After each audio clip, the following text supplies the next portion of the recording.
Какие существуют самые простые способы выглядеть более привлекательно? По моему опыту, люди всегда хорошо реагируют на приятную улыбку, хорошую осанку и доброту. Не нужно чересчур стараться, когда вы находитесь рядом с человеком, который вам нравится. Просто оставайтесь спокойны и будьте довольны собой. Люди реально могут оценить ваше спокойствие и уверенность в себе. Это может показаться им привлекательным. Я много лет следовал этому совету, и несмотря на некоторую врожденную суетливость, кажется, это работало в некоторой степени. Сейчас проблема в том, что на свиданиях я кажусь незаинтересованным, хотя на самом деле я наслаждаюсь разговором и ощущаю симпатию. Кажется, что в последнее время люди предпочитают мгновенное установление связи друг с другом вместо укрепляющейся постепенно связи. Я в растерянности, так как из-за этого люди часто пропадают после первого же свидания. Ровная осанка. Если вы хотите знать самые простые способы улучшить свою осанку, то это не обязательно должно быть сложно, как тяжелая атлетика, йога или балет. Любой может это сделать. Первое, буквально просто вспоминайте об осанке как можно чаще. Чем чаще вы выпрямляете осанку, тем больше ваше тело приспосабливается к этому, и со временем вам даже не придется вспоминать об этом. Второе, боль в спине из-за прямой осанки. Вы можете быстро и легко укрепить мышцы спины, сидя или стоя, держа спину прямо и сгибаясь в талии на 90 градусов вперед в течение 2 секунд, а затем возвращаясь в исходное положение. Делайте это каждый раз, когда вам больше нечем заняться, по крайней мере 10-20 раз в день. Лысая голова намного более привлекательна, чем голова с огромными залысинами. Иногда лучше буквально сократить потери. Зависит от формы черепа. Я попробовал побриться на лысо, так как у меня залысины, и пришел к выводу, что не нужно пока спешить с новым стилем, так как я пока еще не достиг той точки, когда лысая голова выглядит привлекательнее, чем с моими залысинами. Начните отращивать растительность на лице, экспериментируйте с различными стилями. Выслушайте честное мнение людей, которым доверяете, а не тех, кто не захочет ранить ваши чувства. Начните стричь волосы до 1-2 мм в зависимости от ваших волос, а потом стричь до 0. Растительность на лице отлично отвлекает внимание от волос, все будут смотреть на ваше лицо. Если у вас не идеальное зрение, начните носить очки. Они тоже помогут переместить фокус внимания на лицо. Суть в том, что не нужно вдруг появиться на людях лысым. Вероятно, вам будет комфортнее понемногу менять внешность. Более того, возможно, некоторые люди даже не заметят. Начал закатывать рукава. Эта херня изменила всю игру. Я честно не знаю почему, но для меня это как мой личный криптонит. Муж надел парадную рубашку. Вау, дорогой, ты выглядишь отлично. Муж немного обнажил руки. Что это за Адонис, за которого я вышла замуж? Носите одежду, которая хорошо сидит на вас. Даже дорогая одежда может выглядеть дерьмово, и вы будете выглядеть дерьмово в ней, если она не подходит к вашей фигуре и типу телосложения. Правильно подобранный размер важнее всего. С его помощью можно подчеркнуть достоинства и скрыть недостатки. Какие-нибудь рекомендации по поводу того, как найти подходящую по размеру одежду? Если честно, можно просто сходить к портному, это не так дорого. Можно купить за несколько долларов в комиссионных магазинах качественную одежду, которая более или менее хорошо сидит на вас, затем сходить к портному, и вы будете выглядеть на $1 миллион. И 1 миллиона лайков этому комментарию будет недостаточно. Хороший портной – волшебник. Чистая и хорошо сидящая одежда, даже если она стоит $5, всегда будет выглядеть лучше, чем то, что сидит плохо. Купите что-нибудь, что подходит вам по плечам и талии, а затем попросите портного подогнать вам одежду. Проявление доброты и внимательности. Искренний интерес к другому человеку очень прост и невероятно редок. Кроме того, может помочь отличное чувство юмора. Я бы хотела добавить, не имитируйте интерес, интересуйтесь по-настоящему. И если у вас не получается проявить интерес к человеку, с которым вы общаетесь, возможно, вы просто не подходите друг другу. В таком случае можно просто оставить попытки. Фальшивый интерес всегда явно фальшивый. Блин, я и забыл, какие дикари могут быть среди пользователей Reddit. Мойтесь, стригите ваши ногти, чистите ваши зубы и подтирайте зад. Это самые глупые советы, несмотря на наличие большого количества лайков. Вот несколько реально хороших советов для нормальных людей. Увлажняйте кожу после душа. Ваша борода должна быть вам к лицу. Пейте более 2 литров воды каждый день. Занимайтесь спортом. Не сутультесь. Обращайтесь к людям по их именам, но не в жуткой чрезмерной манере. Найдите хобби себе по душе и научитесь в конце концов увлеченно рассказывать о нем. Все верно. Мыться, пользоваться дезодорантом, стирать одежду, чистить зубы и не вести себя как придурок – это не какие-то особенные способы стать более привлекательным человеком. Это самый минимум, которым должен обладать взрослый человек. Почему я не видел советы типа «приведите в порядок брови и волосы в носу» ни в одном из этих комментариев? Не обязательно выглядеть идеально, как поп-звезда, но это помогает выглядеть прилично. И пусть вашей бородой займется профессионал. Не каждый раз, но время от времени, чтобы придать ей правильную форму. Вероятно, мой совет пойдет вразрез с тем, что предлагают все, но лично мне помогло то, что я начал пофигистично относиться к тому, считают ли меня другие привлекательным или нет. Помню, как еще несколько лет назад я очень стеснялся, когда проходил мимо девушек или разговаривал с одноклассницами. Я всегда думал что-то типа «О боже, надеюсь, она не заметит прыщ у меня на лбу» или «Мне нужно притвориться нормальным, чтобы она не сочла меня придурком». Мое существование было сложным. Я понял, что мне нужно перестать так сильно беспокоиться о мнении других людей обо мне. На это ушло немало времени, но черт возьми, покой, который это принесло мне, просто бесценен. И вместо того, чтобы притворяться нормальным, я просто нашел довольно много девушек, которые были такими же необычными и странными, как я. Это не значит, что не стоит работать над собой. Старайтесь быть лучше, работайте над собой, но если вы слишком напуганы или нервничаете и недостаточно уверены в себе во время разговора с девушками, скорее всего, они это заметят. Улыбайтесь и носите украшения, которые вам нравятся. Когда я задумалась о том, что вообще не ношу украшения, а потом начала носить их, даже если это маленькие сережки или простой браслет, я почувствовала, что мой образ стал более законченным и эффектным. Я немного похож на хиппи, и раньше носил кожаное ожерелье с единственной бусинкой или камнем, или листом конопли. Много лет я не носил ничего. В прошлом году я сделал маленькую деревянную бирку из старой рождественской елки и повесил ее на ожерелье. Пару месяцев назад дешевая застежка сломалась, и вдруг жена сказала: «Где твое ожерелье? Ты в нем такой сексуальный?» И я снова ношу его. Дышите носом, а не ртом. Дыхание ртом может привести к настоящей деформации лица, если войдет в привычку. Аллергия довела меня до этого. Как дыхание ртом может привести к деформации лица? Начинаю слегка беспокоиться из-за моих хронических проблем с синуситом и всего такого. При дыхании ртом язык находится не на небе вашего рта. Представьте мост, на котором отсутствуют центральные опоры. В этом случае, поскольку небо не может выдержать вес черепа, оно становится все уже и уже, из-за чего ваша челюсть выглядит сжатой, и по ней можно легко определить, что вы дышите ртом. Это обратимо до определенного момента, однако вы можете начать практиковать правильную позу языка и правильную позу всего тела тоже, поскольку проблема касается и его. Если у вас есть деньги, стоматологи могут направить вас на расширение верхней челюсти, расширение неба. Расширение верхней челюсти для взрослых дает нереальные результаты, устраняет проблемы с дыханием и делает лицо более привлекательным.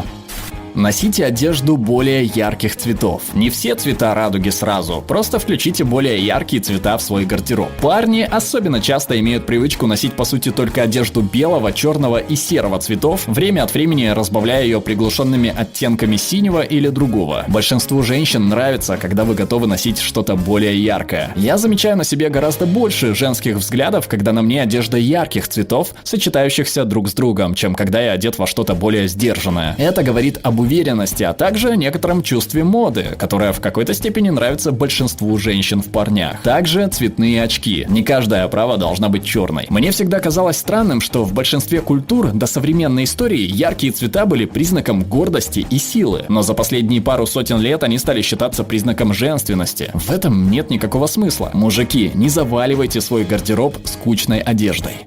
Мой парень пылесосил пол после того, как я однажды случайно что-то рассыпала. Я не знаю почему, но в тот момент он выглядел таким привлекательным. Я полагаю, что мой ответ здесь будет заключаться в том, что нужно быть более ответственным. Позаботьтесь о чистоте своего жилья. Процедура по уходу за кожей. Достаточно самых основ. Просто используйте при мытье очищающее средство, которое не сушит кожу. Увлажняйте ее чем-нибудь, а также наносите солнцезащитный крем в течение всего дня, чтобы защититься от морщин и рака кожи. Я начала проще относиться к самой себе. Перестала выпрямлять свои волнистые волосы. Начала есть больше еды, которая мне нравится, вместо того, чтобы считать калории. Я чаще ношу футболки и джинсы, больше не стараюсь произвести впечатление одеждой. Почти всегда хожу без мейкапа или с минимальным мейкапом. Пусть я выгляжу не так безупречно, как раньше, но мне это больше подходит. Я выгляжу более счастливой, и кажется, мужу это нравится. Я думаю, это лучшая мысль среди всех ответов. Все пишут различные советы, но на самом деле очень важно быть довольным собой. Если вы будете стараться стать лучшей версией человека, которым вы не являетесь, это ни к чему не приведет, по крайней мере, в долгосрочной перспективе. Каждый человек должен понять, что в его личности его устраивает, и когда он сделает это, можно будет решить, какие черты можно немного изменить. Если вы мужчина, то старайтесь носить рубашки на пуговицах и красивые ботинки, туфли регулярно. Когда я начал свой бизнес, я все еще одевался как студент, и мне было неловко каждый раз, как я протягивал кому-нибудь свою визитку. Я начал одеваться нарядно каждый раз, когда выходил из дома, и изменение отношения со стороны всех просто шокирует. Меня начали лучше обслуживать в ресторанах и предлагать бесплатный десерт. Барберы тратят в 2 раза больше времени и выполняют все дополнительные услуги. Копы чаще отпускают меня без всяких штрафов. Врачи выслушивают мое мнение, а не отмахиваются. Мне больше везет с женщинами. Чтобы одеваться так, даже не нужно тратить больше времени и усилий. Если у вас есть деньги, то хорошая одежда – это отличное вложение. Люди будут воспринимать вас серьезно, только если вы сами будете относиться к себе серьезно. Обязательно подпишитесь на наш канал, чтобы не пропустить новые суперинтересные обсуждения. Становитесь нашим патроном по ссылке в описании и слушайте наши выпуски фоном, без рекламы и цензуры, а также дополнительные острые выпуски, которые не попали на YouTube из-за цензуры площадки. Ну а пока предлагаем посмотреть другие наши видео.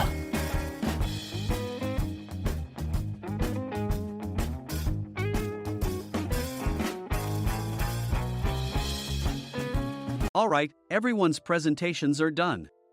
Nick, the manager, said as he tried to move the discussion forward. Excuse me, I haven't. I recently found out something. Nick interrupted me and began to speak.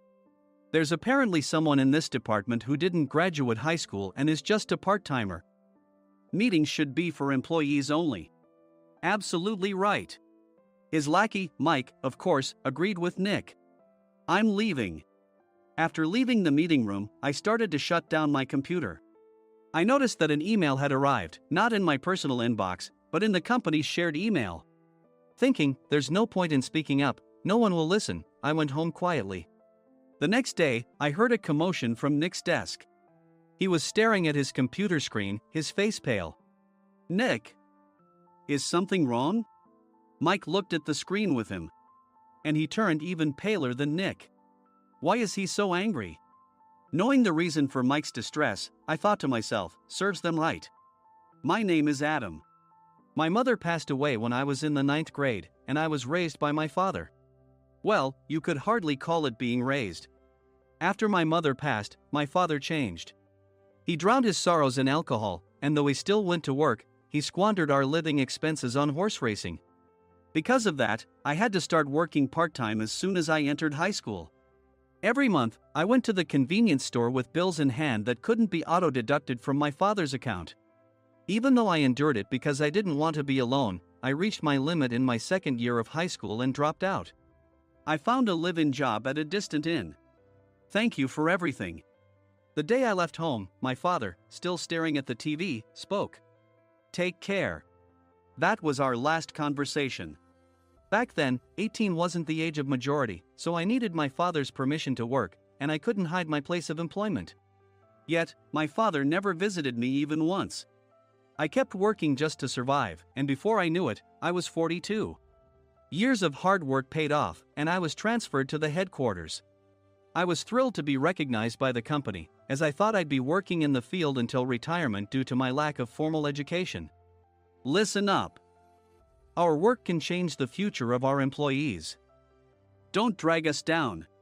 On my first day after the transfer, Nick, dressed in an expensive suit, spoke sternly. There was a reason for this. Our inn was located in a prominent tourist destination, known so well that everyone in the state could sing its commercial jingle. At its peak, we had 5 locations within the state. But that was long ago. Due to financial difficulties and aging facilities, only the place where I had worked for many years and the original establishment remained. I was prepared to lose my job anytime, but now there was a glimmer of hope. With the rise of social media, the tourist area where the inn was located started gaining attention again. Depending on how hard the sales department, where I was transferred, worked, we could either thrive or be forced to give up this prime location to the new hotel chains continuously popping up. For Nick, who had switched careers from another industry to strengthen our sales, this was a battle he couldn't afford to lose. I understood why he had to be strict. I will do my best. Nick sneered at my enthusiastic declaration. Did you not hear what I said? I'm sorry. I thought I was listening carefully. Out of habit from years of customer service, I apologized reflexively, though I had no idea what had offended him. Someone was watching me with a smirk.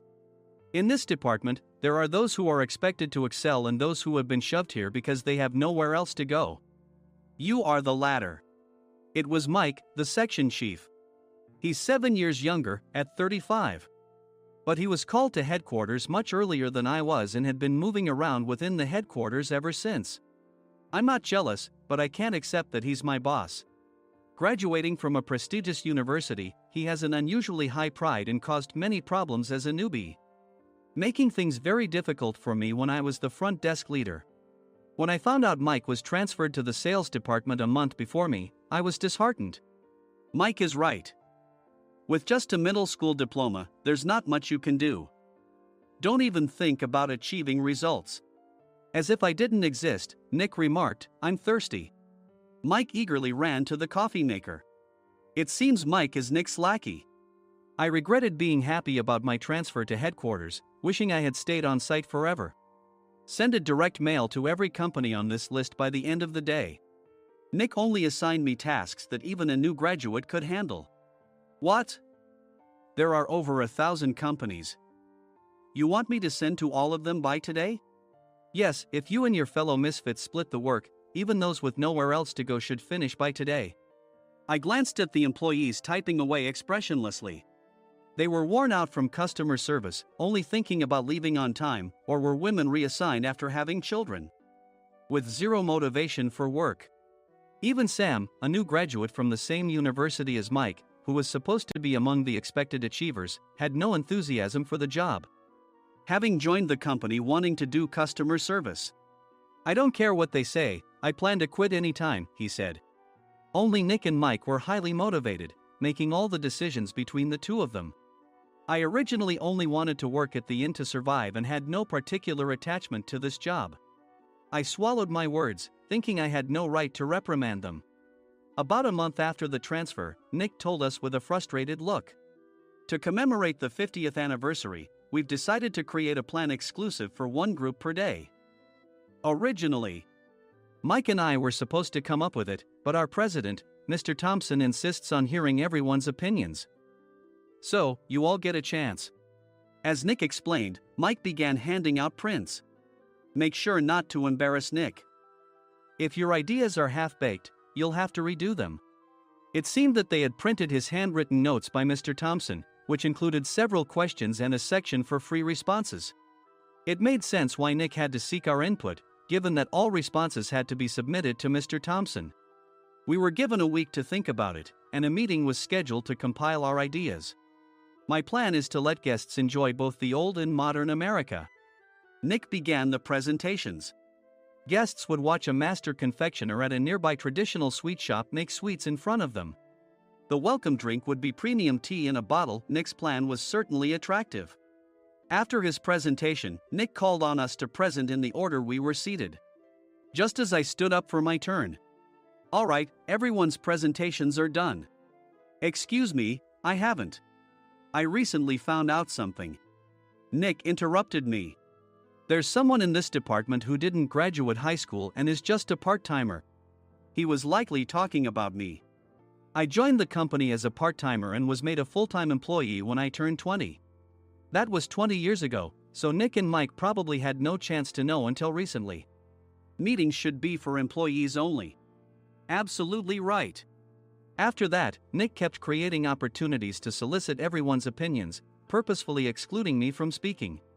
The meeting unexpectedly heated up and went past the scheduled end time. A few people asked to leave, and the discussion continued with the remaining few. "Still here?" Normally, you'd leave in that situation. Though I had no attachment to the job initially, hearing kind words from customers made me want to make them happier. For someone like me, with nowhere to go, the inn was my home and customer service was my life. I felt pathetic about my current self. "I'm leaving." I left the conference room and started shutting down my computer. I noticed an email had arrived, not in my personal inbox, but in the company's shared email. Thinking no one would listen to what I had to say anyway, I quietly went home.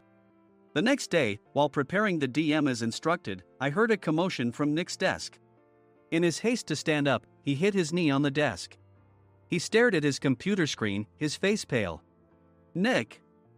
What's wrong?" Mike, thinking he should be the first to rush over, approached Nick while still wearing his coat. He peered at the screen with Nick. And he turned even paler than Nick. Why is he so angry? Who is responsible for this company? Nick, more irritated than ever, asked, and Mike answered without checking. Probably Sam. Sam wasn't there because he was attending a morning training session for new hires.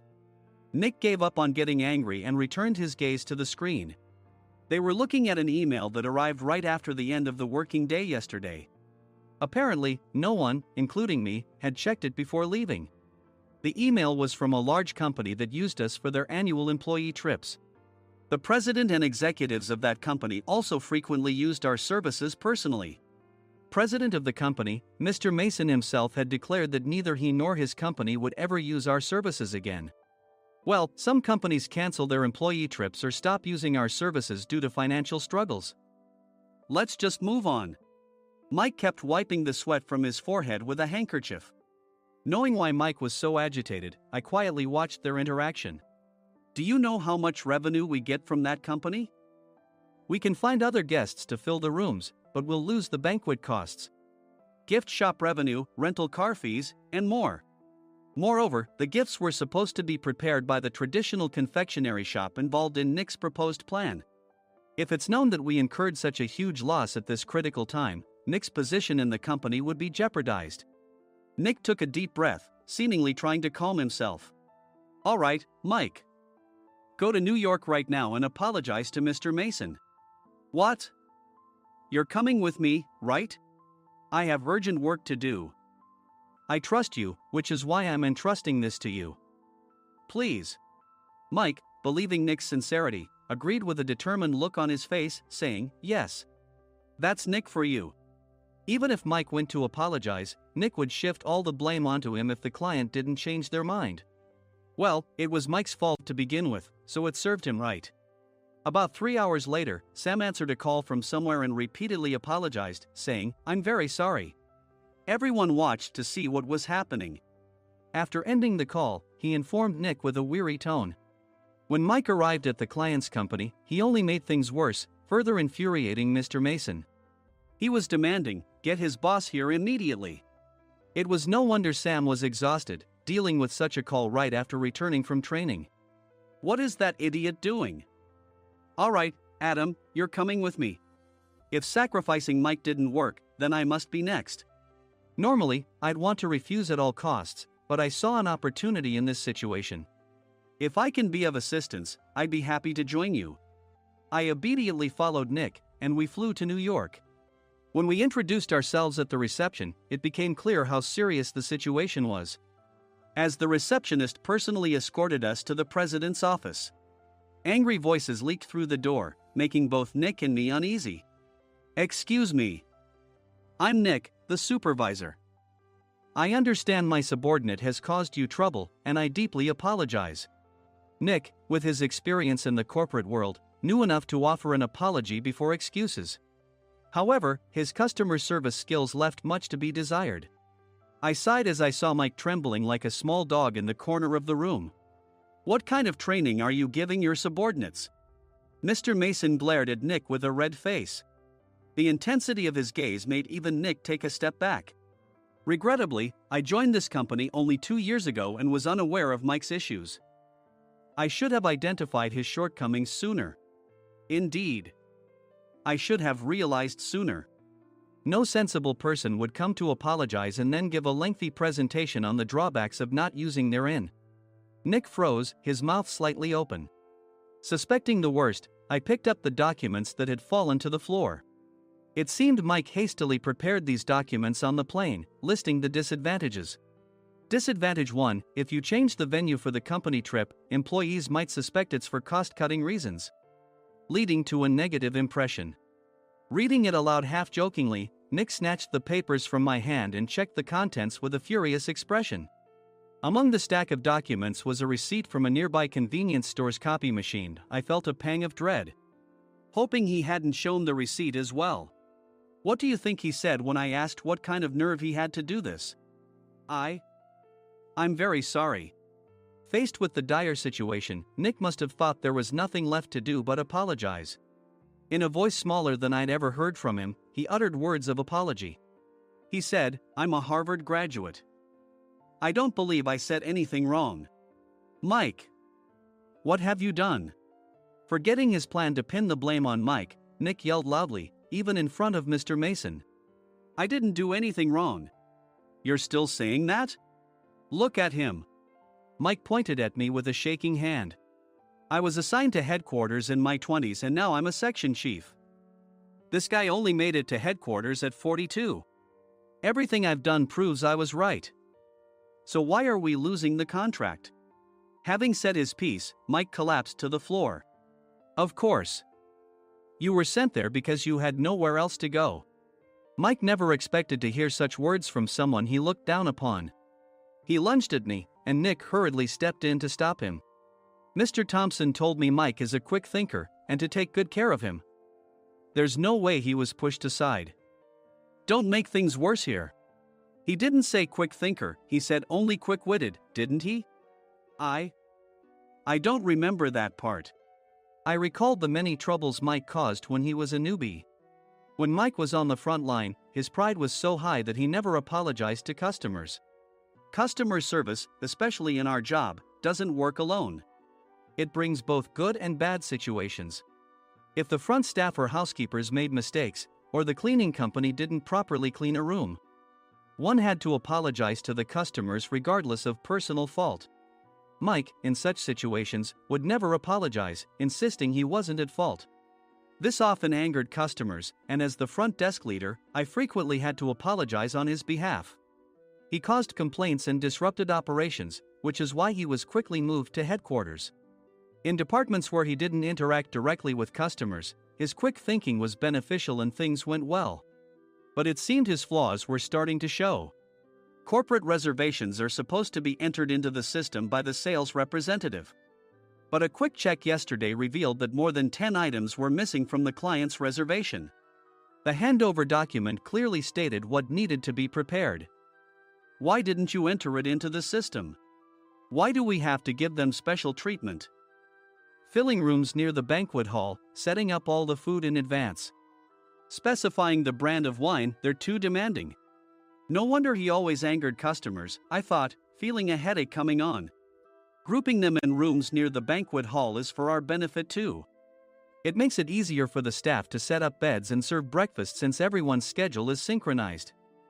As for the other requests, Mr. Mason suggested them to lighten our load. I didn't know that. Nick finally seemed to realize that Mike was the one who had angered the client. What did you say to them? I just told them we wouldn't give them special treatment anymore. We shouldn't waste effort on things that don't bring in money. I was utterly exasperated at his lack of understanding of customer service. Of course, we shouldn't comply with unreasonable demands.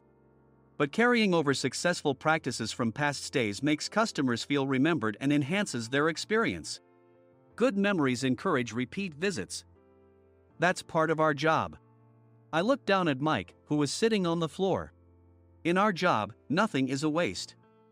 Mr. Thompson likely moved you to the sales department, hoping you'd finally understand this. How do you think he feels now that you failed to meet his expectations? Mike, tears in his eyes, fled the president's office. I was amazed he still hadn't apologized. You have it tough, Adam. It's okay, we're all employees of the same company. I deeply apologize for this disrespectful incident. Especially after all the care you've shown us. If it weren't for you, Adam, I really would have stopped staying here. When I heard you were moving to the sales department, I was willing to reconsider if you handled it. Seeing us talk so amicably, Nick's face contorted. Do you two know each other? Adam's service is excellent. I always requested him specifically. Normally, we don't accept specific staff requests, but we made an exception for Mr. Mason, adjusting my shifts accordingly. He had personally stayed at our hotel just before my transfer, and during casual conversation, I mentioned, I'm moving to the sales department soon. If I hadn't told him then, things could have been much worse. Please continue to take care of us. I look forward to it. On the return flight, Nick awkwardly offered me a can of beer. It's still working hours. Of course, I had no intention of forgiving him for a single beer. Nick might try to pin everything on Mike and avoid any consequences. While pondering this, a startling fact came to light. Nick, the tea bottles for the plan have arrived. I handed Nick a bottle labeled with our inn's name. They look good. What are you talking about? These are plastic bottles. I had assumed we would use the trendy, high-end bottling tea. But what arrived were ordinary plastic bottles of tea with customized labels. The only unique aspect was the label, which had the inn's name, making it look customized. Upon further investigation, I discovered that a substantial amount of money was set to be paid to the tea company. It was priced like bottling tea. Does this plastic bottle really cost $100 each? The tea inside is specially blended for us. The extra cost is for that. Wouldn't it be better to use another tea company? Or is there a specific reason we must use this one? As Nick continued to make excuses, I showed him a printed email. I informed the tea company's president, Mr. Mitchell, that we discovered irregular payments and he confessed. He said you two were high school classmates and planned to split the extra money.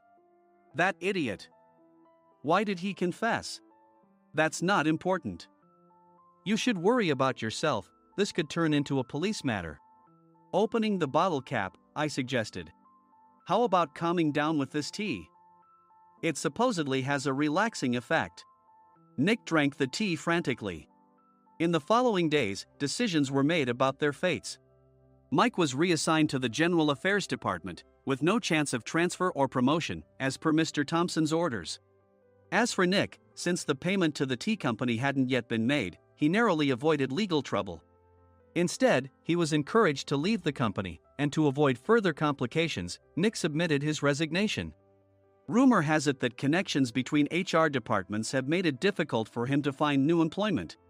Even though it was good to have those two gone, something unexpected happened in the sales department. Everyone became motivated and united in refining the 50th anniversary plan. In the end, my plan was adopted. We collaborated with the Tourist Information Center to provide personalized guides. The plan, tailored to the number of guests, was truly special for the 50th anniversary. Hey, is Adam's family coming to stay? I immediately booked that special plan for my family. Sam noticed it on the reservation list and quickly picked up on it. Yes, I'm inviting my father. That's great. I might invite my parents too. I lacked the courage to face my father just as Adam. But here, with the confidence Mr. Mason praised, I felt ready. The 50th anniversary plan was a perfect opportunity to reconnect with my father. I hoped to bring back the days when we could laugh together as we once did.